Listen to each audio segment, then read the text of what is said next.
Assalamualaikum warahmatullahi wabarakatuh. Bapak Ibu, hari ini kita akan mencoba melihat bagaimana praktek coaching dilakukan oleh Mam Ayah dan Bapak Nurul yang akan saya pandu sebagai observer. Mari kita saksikan. Assalamualaikum Mam Ayah. Waalaikumsalam Pak Aris.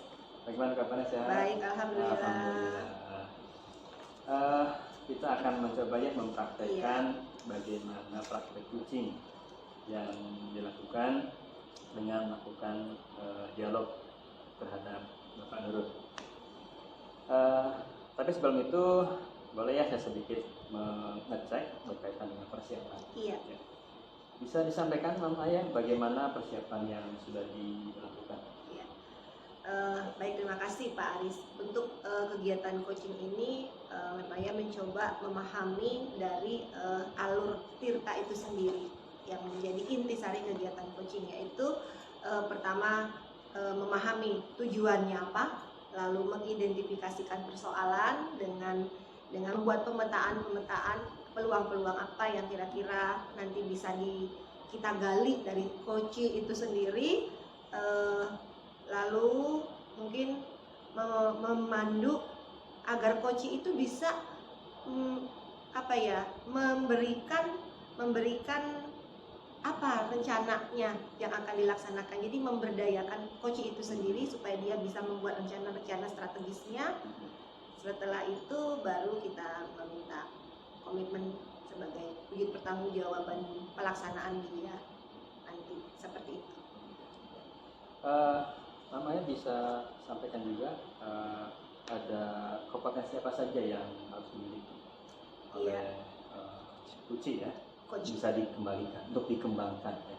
Oke, ya. Setelah kemarin kita mengkaji modulnya 2.3 itu tentang coaching, ada 3 kompetensi, yaitu sebagai coach kita harus melaksanakan kehadiran penuh, jadi supaya kita itu bisa terasa untuk coach itu bermakna gitu kehadiran kita itu. Lalu yang keduanya itu mendengarkan aktif, mendengarkan aktif apa yang dia keluhkan, apa yang dia inginkan, seperti itu. Lalu yang ketiga, kita harus bisa memberikan pertanyaan-pertanyaan yang berbobot untuk menggali dari coach itu sendiri. Nah, dari ketiga komponen tersebut, mana yang Mam Ayah akan observasi kepada Pak Nurul? Sepertinya Mam Ayah ingin menggali pertanyaan berbobot ya, karena di situ penting sekali, kayaknya butuh sekali bagi saya. Nah, mungkin lebih spesifik lagi, indikator mana dari tujuan yang hendak Mam Ayah capai? Ya, dari pertanyaan berbobot itu mungkin Mam Ayah ingin membiasakan bagaimana menerapkan pertanyaan terbuka biar lebih mudah gitu. Baik, bisa dimulai ya? Ya. Ingin mengetahui bagaimana praktek dialognya. Ya, silakan. Ya, Assalamualaikum Pak Nurul. Waalaikumsalam, Mam Ayah. Mam Ayah inget nih Pak Nurul, kita ada janji ya untuk cerita-cerita kemarin betul itu sekali, baru, Mam Ayah, betul sekali. baru ada waktu sekarang. Kira-kira nih Pak Nurul ingin apa nih yang bisa Mam Ayah bantu nih untuk Pak Nurul, barangkali ingin menceritakan apa gitu. Betul sekali, Mam Ayah. Saya ingin berbagi cerita dengan Mam Ayah terkait permasalahan yang saya hadapi sekarang nih, Mam Ayah. Terkait saya selaku guru bahasa Inggris, Mam Ayah, saya ada permasalahan di kelas, terutama di kelas PJJ. Jadi anak tidak semangat atau belum termotivasi dalam pembelajaran bahasa Inggris, khususnya itu Mam Ayah dalam nalar untuk vocabulary atau kosakata. Seperti itu Mam Ayah. Oh iya, jadi menurut pengamatan dari Pak Nurul itu, di kelas Pak Nurul tingkat motivasi anak belajar bahasa Inggris itu rendah. Betul sekali. Kira-kira kalau kita ambil range dari 1 sampai 10, ada di angka berapa ya? Betul Mama ya. Range-nya itu mungkin saya lihat di lapangan langsung Mama ya. Dari 1 sampai 10 saya bisa ambil range-nya itu atau nilainya itu paling tidak 5 Mama ya. 5. Mama ya. Jadi mungkin dengan setelah kegiatan kita ini bagaimana kita Pak Nurul bisa meningkatkannya jadi Betul 7 sekali, atau Mama ya. 8 Betul sekali. seperti itu ya. Oke, baiklah kita coba ya Pak Nurul ya. Mama ya. Nah, setelah Pak Nurul mengamati murid-murid itu, apa kira-kira yang menyebabkan hambatan apa yang diperoleh, yang ditemukan sehingga murid itu menjadi berkurang motivasi untuk belajar bahasa Inggris itu sendiri? Iya, Mama ya betul sekali. Terlihat ya Mama ya di lapangan, terutama di kelas 7C yang saya hadapi ini permasalahannya. Mungkin anak itu males Mama ya. Males dalam artian kategori mereka itu mau berupaya untuk mencari vocabulary, apalagi kosakata-kosakata yang mereka tidak tahu, mencari di kamus yang manual, mereka itu enggan untuk mencari dalam kamus itu. Begitu Mama ya. Oh, jadi anak itu karena sedikit vocabulary-nya, Betul. jadi mereka seperti malas dan mungkin takut untuk Betul. ngomong ya. Betul, Jadi Mama. mereka akhirnya belajar bahasa Inggris itu seperti susah ya, Betul, menjadi betul, betul. susah ya. Betul Mama ya, betul. Kalau untuk menyiasati hal seperti ini, yang terbayangkan oleh Pak Nurul sendiri sebagai guru bahasa Inggris itu solusinya bagaimana? Kalau dilihat ya dari yang saya kembangkan, saya sudah mempraktikkan pembelajaran secara sepenuhnya. Mungkin pembelajaran yang harus saya kembangkan adalah membuat pembelajaran yang berbasis digital mungkin Mam. Mungkin saya akan lebih mengedepankan pembelajaran yang secara menyenangkan. Seperti itu Mam Ayah, mungkin dalam gambaran saya seperti itu. Oh, jadi yang Mam Ayah tangkap itu untuk meningkatkan motivasi supaya anak itu lebih tertarik, meningkatkan vocab juga, mempermudah dia betul juga. Sekali, Mam Ayah. Jadi mungkin Pak Nurul lebih memilih untuk menerapkan media sekali. Secara interaktif ya, yang bisa dipakai anak dengan mudah gitu. Iya, betul. Solusinya seperti itu. Iya. Nah, kalau begitu, kalau sudah ketemu nih ya akan membuat medianya. Nah, kira-kira nih apa nih rencana Pak Nurul nanti pada saat di kelas akan melaksanakan pembelajaran itu seperti apa dengan media-media itu? Betul sekali Mama ya. Jadi secara tidak langsung saya mungkin akan menerapkan pembelajaran berbasis video Mama ya. Jadi nanti saya akan menayangkan video yang bertemakan bahasa Inggris, film bahasa Inggris atau nyanyian dalam berbahasa Inggris. Saya memanfaatkan teknologi IT itu sendiri, bisa menggunakan laptop, bisa menggunakan HP, yang mana tadi permasalahannya adalah anak-anak itu tidak bisa menggunakan kamus manual. Kita coba manfaatkan itu dengan kamus digital. Seperti bagus, itu. Bagus sekali kalau begitu. Secara sekarang ini setiap anak, hampir setiap anak memiliki gadget sendiri betul ya. Sekali, jadi Mama, Pak Nurul lebih memberdayakan anak-anak itu gadget itu lebih bermanfaat seperti itu ya. Wah, luar biasa itu Pak Nurul. Dan kayaknya mendengarnya jadi apa ya, seandainya itu akan diterapkan nanti. Nah, kapan ya kira-kira Pak Nurul rencananya akan menerapkan itu? Betul sekali Mama ya.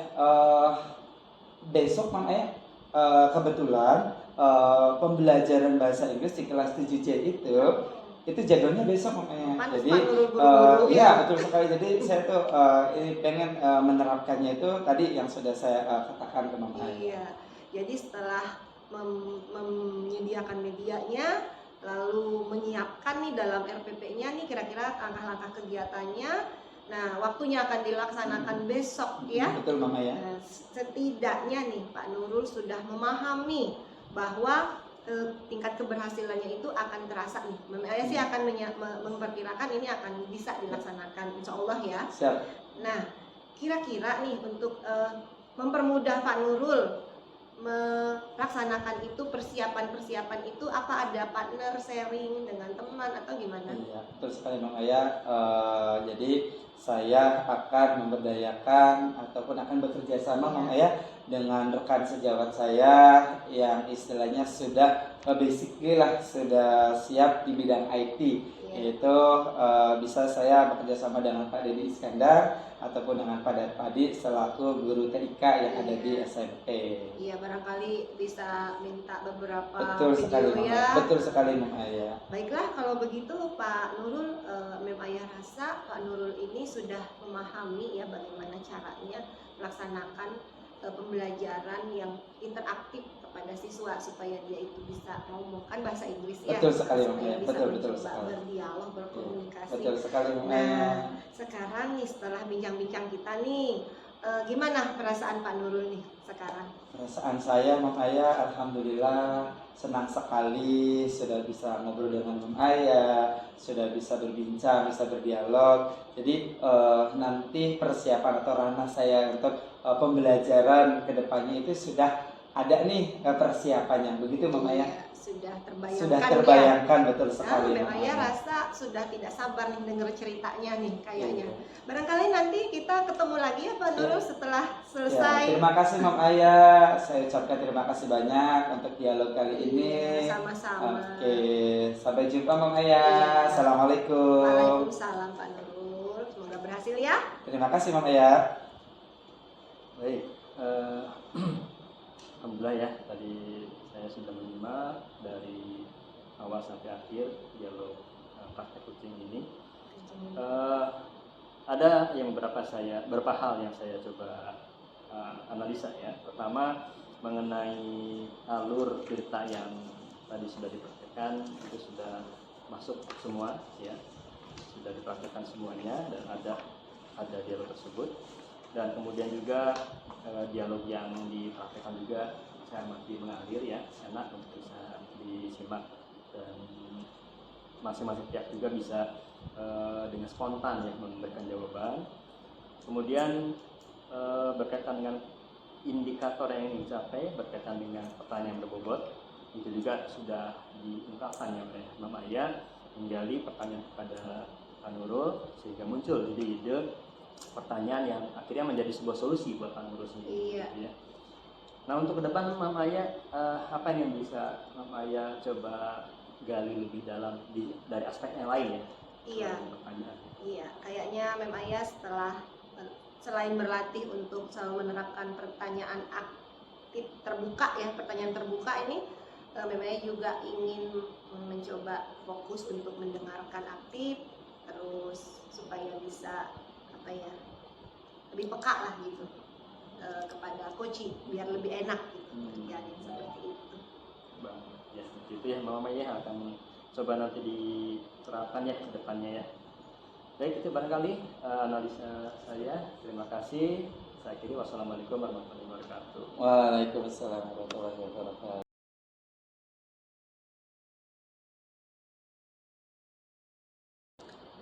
Bismillahirrahmanirrahim. Assalamualaikum warahmatullahi wabarakatuh. Alhamdulillah, pada kesempatan kali ini saya selaku calon guru penggerak angkatan 7, saya akan menyampaikan ataupun menyelesaikan tugas terkait tentang coaching.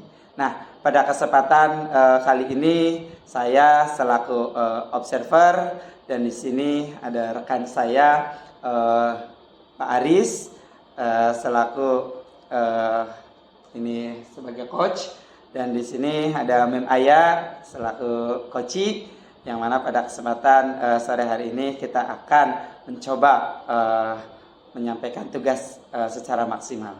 Oke. Pada kesempatan sore hari ini langsung saja kita akan berdiskusi atau berdialog terkait persiapan coaching.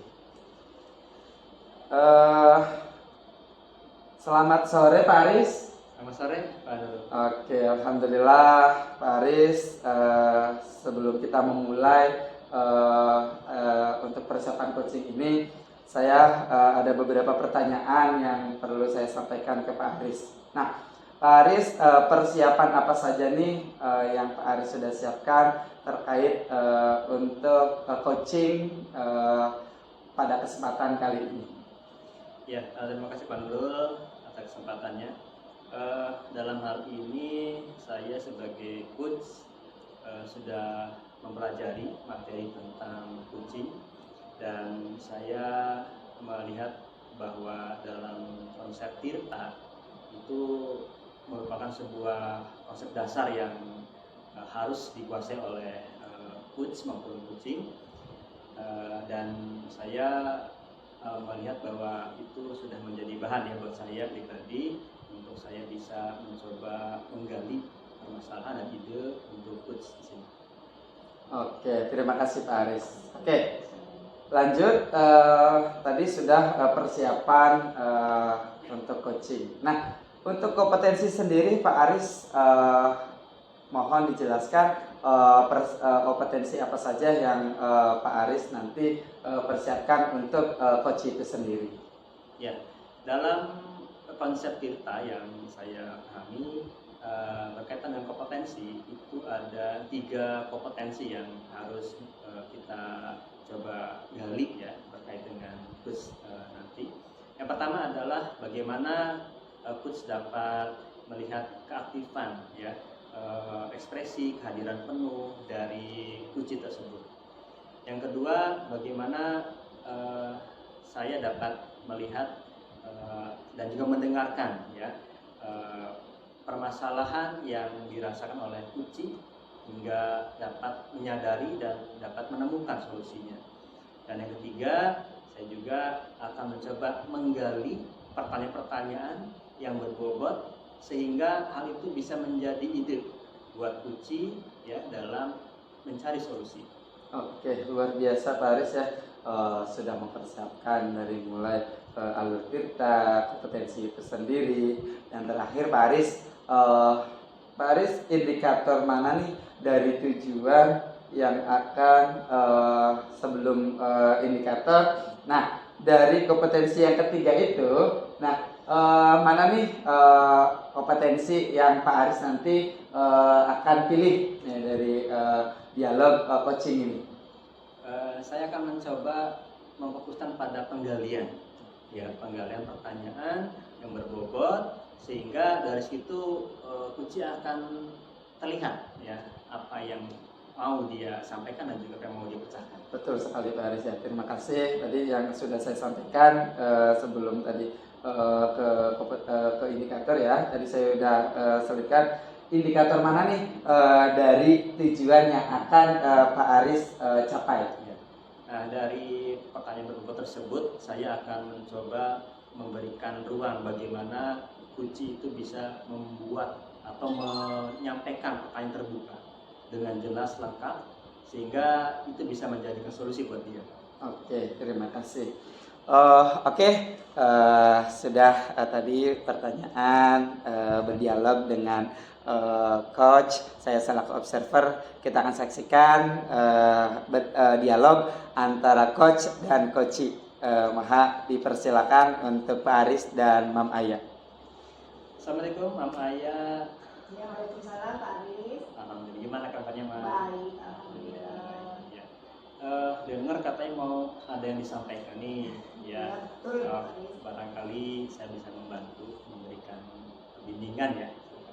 Iya, gini loh Pak Aris.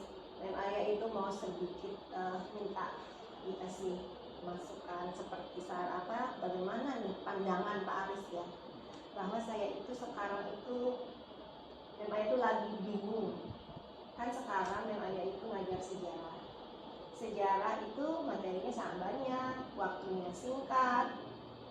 Jadi Mem Aya perhatikan anak-anak itu kayak semacam tidak menyukai pelajaran yang bersifat hafalan. Nah, begitu. Jadi Mem Aya agak sedikit kesulitan nih Pak Aris. Barangkali Pak Aris bisa membantu saya mencari cara. Ya. Berarti permasalahannya itu berkaitan dengan kesukaan siswa ya. dengan belajar itu sepertinya bukan dengan hafalan. Iya. Dan itu menjadi sebuah permasalahan. Nah, mungkin Mama Aya bisa memberikan sedikit gambaran tentang penyebabnya. Iya, yang memang perhatikan itu murid-murid saya karena murid STM ya. Jadi dia kalau lebih senang praktek daripada menghafal itu tidak suka, gitu. Apalagi materinya banyak. Jadi malas mereka itu belajar sejarah. Ya, iya, yang bisa terbayang namanya ya. Satu kelas ada 36. Iya. Iya, sepertinya itu perlu kita identifikasi tuh, Mam. Sebanyak itu siswa, kemudian Mam Aya punya tugas untuk bisa mengidentifikasi satu persatu siswa. Apakah Mam Aya sudah mengidentifikasi? Ya, Mam Aya sudah mencoba ya mengamati. Dari pengamatan Mam Aya itu, Mam Aya perhatikan bahwa memang kebanyakan murid Mam Aya itu dia lebih senang menggambar, lebih senang menonton video, terus bahkan dia ada yang suka bikin alat peragaan, alat-alat seperti itu. Lalu ada juga beberapa yang senang bercerita satu sama lain gitu. Jadi kami perhatikan ternyata anak-anak ini memiliki karakternya yang berbeda-beda, beraneka ragam seperti itu, Pak. Berarti Mama Aya memang sudah pernah melakukan ya identifikasi, bahkan juga sudah memetakan berapa siswa yang suka dengan gaya belajar menggambar, dengan cara menghafal ya. Nah, dari hal itu Mama Aya mungkin punya rencana kira-kira kedepannya apa nih yang akan Mama Aya lakukan untuk pemetaan siswa dengan gaya belajar yang berbeda itu? Iya. Sebetulnya Mama Aya sudah merancang sebuah pembelajaran yang saya pikir itu bisa lebih efektif dan efisien. Jadi sekarang memangnya minggu ini nih sudah memberikan tugas dulu supaya mereka bisa mencari referensi dari berbagai sumber. Bisa mereka baca dari Google atau artikel-artikel lain, bisa juga mereka lihat dari film-film pendek atau YouTube untuk bahan yang akan didiskusikan pada materi berikutnya tentang kerajaan-kerajaan Hindu juga di Nusantara, di Indonesia gitu. Jadi mereka sudah ditugaskan dulu. Nah, harapan Maya sih nanti pada saat pembelajaran itu biar mereka lebih mudah, tidak terbebani gitu. Ya, berarti memang secara tidak langsung Mama Aya sudah bisa menerapkan ya praktek pembelajaran berdiferensiasi ya, dengan melihat gaya belajar mereka, kesukaan mereka, bahkan Mama Aya sendiri sudah mengetahui sumber belajar apa yang tepat buat mereka. Iya.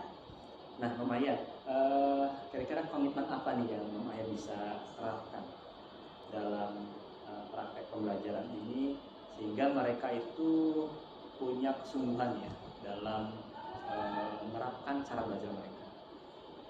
Rencana-rencana yang tadi Mama Aya akan lakukan itu tuh Pak Aris, jadi Mama Aya ingin lebih meningkatkan menjaga kenyamanan murid itu sendiri. Misalkan nih dengan menambah asdikin, terus menyajikan pembelajaran dalam game-game seperti itu gitu. Jadi Mama Aya itu supaya murid itu lebih senang gitu aja, lebih enjoy seperti itu. Sepertinya Mama Aya sudah siap nih, saya perhatikan bagaimana melayani siswa dengan cara seperti apa. Nah, kapan kira-kira Mama Aya mewujudkan rencana itu? Ya, rencananya sih minggu depan sudah mulai gitu. Kalau minggu depan kira-kira ada nggak nih teman atau rekan yang Mama Aya akan jadikan sebagai pengontrol barangkali ya, atau pengingat komitmen yang Mama Aya sudah sampaikan saat ini?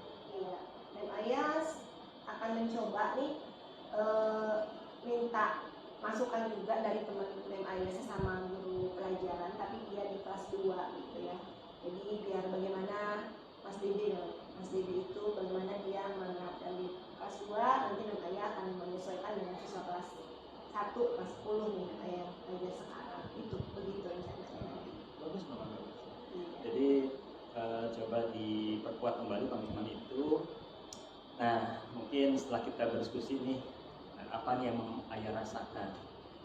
Ya, terus terang Mama Aya lebih plong ya setelah ngobrol-ngobrol dengan Pak Aris membantu Maya dalam apa ya, biar Maya ini bisa menyiapkan dengan lebih terstruktur seperti itu, lebih terperinci, dan Maya merasa lebih yakin juga sih. Ternyata Maya sudah bisa ya Pak Aris ya. Iya, insya Allah sih mudah-mudahan nanti tidak ada kendala apa-apa. Saya akan melihat yang bagaimana hasil ya penerapan dari pembelajaran berdiferensiasi yang Maya akan coba terapkan nanti ya. Iya, insya Allah ya Pak Aris ya, doakan ya Maya lebih bersemangat nih sekarang. Terima kasih banyak Bapak Aris ya. Sama-sama Maya. Bincang-bincangnya. Assalamualaikum warahmatullahi wabarakatuh. Waalaikumsalam warahmatullahi wabarakatuh. Alhamdulillahirrabbilalamin. Pada kesempatan tadi sudah berbincang, ya, berdialog antara coach dan coachee. Nah, sebelumnya saya akan berdiskusi juga dengan coach ya di sini ya. Tadi sangat luar biasa dari indikator yang sudah disampaikan atau yang sudah diobrolkan dari coach dan coach ini sudah terlihat jelas. Apalagi tadi coach itu sangat semangat banget sampai coach ini tuh mengutarakan apa nih permasalahan-permasalahan yang ada pada coach itu sendiri kepada coach. Nah, apalagi tadi tentang kesulitan pembelajaran, apalagi di sini coach itu pembelajarannya tentang IPS, tentang sejarah ya, tentang sejarah. Jadi Mem Aya ini sudah memposisikan, udah siap sebetulnya sih. Dia sudah banyak ada referensi untuk anak-anak untuk bagaimana cara pembelajaran itu berlangsung. Apalagi di sini secara tidak langsung Mem Aya itu sendiri sudah menerapkan nih secara pembelajaran berdiferensiasi. Nah, seperti itu ya. Nah, seperti itu coach ya. Saya mau nanya nih pada Pak Aris, dari ketercapaian tadi indikator ya, sudah tercapai belum tadi Pak Aris selaku tadi coach terhadap coach ini? Saya merasakan dari konsep Tirta ya, itu sudah terpenuhi tahapan-tahapan yang dilalui, dan saya juga melihat ada sebuah ide-ide yang akhirnya muncul dari coach itu sendiri dengan mau menyampaikan dengan pertanyaan yang terbuka ya. Jadi tadi kita lihat bersama ya, banyak jawaban yang muncul dari coach sendiri ya. Terima kasih. Oke, terima kasih luar biasa Pak Aris ya. Oke, pertanyaan selanjutnya Pak Aris, tadi kan sudah ya untuk indikator. Nah, kompetensi apa nih yang nanti dikembangkan tadi oleh coach itu sendiri? Bagaimana? Mungkin berkaitan dengan mendengarkan aktif ya. Itu yang ke depan saya akan mencoba mengeksplor kembali ya, bagaimana coach itu bisa dihayati, didengarkan dengan sebaik mungkin ya, sehingga bisa lebih maksimal hasilnya nanti. Oke, alhamdulillah, terima kasih. Tadi sudah kita mengaplikasikan coaching secara alur Tirta. Di sini ada selaku coach dan coach itu sendiri. Saya akhiri, saya selaku observer. Terima kasih banyak untuk tugas kali ini. Assalamualaikum warahmatullahi wabarakatuh.